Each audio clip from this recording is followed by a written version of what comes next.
नहमदुहु व नुसल्ली अला रसूलिहिल करीम अम्मा बादु फ़अऊज़ु बिल्लाहि मिनश शैतानिर रजीम बिस्मिल्लाहिर रहमानिर रहीम। मेरे तमाम भाइयों को मेरी तरफ से अस्सलाम वालेकुम।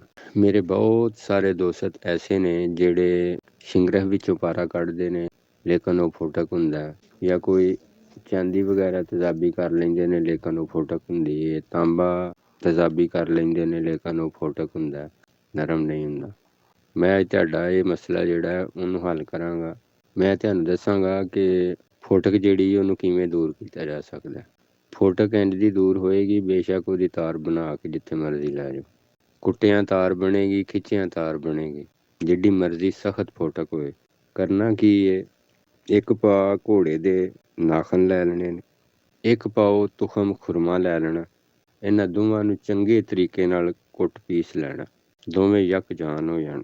ਫਿਰ ਇਹਨਾਂ ਨੂੰ ਕੁਵਾਰ ਗੰਦਲ ਦੀ ਮਦਦ ਨਾਲ ਯਾਨੀ ਗੋਲੀਆਂ ਬਣਾ ਲੈਣੀਆਂ।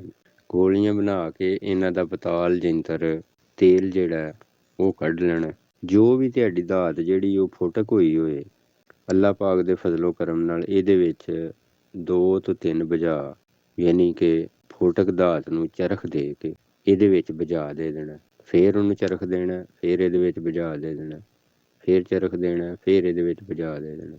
3 ਬੁਝਾ ਖਾਣ ਤੱਕ ਬਿਲਕੁਲ ਨਰਮ ਮੁਲਾਇਮ ਹੋ ਜਾਂਦੀ ਹੈ। ਲੇਕਿਨ ਅਗਰ ਕੋਈ ਕਮੀ ਪੇਸ਼ੀ ਹੋਏ, ਇੱਕ ਅੱਧਾ ਬੁਝਾ ਹੋਰ ਦੇ ਦਿਓ, ਇਨਸ਼ਾਅੱਲਾ ਫੋਟਕ ਜਿਹੜੀ ਉਹ ਦੂਰ ਹੋ ਜਾਏਗੀ। ਵਾਸਲਾਮ।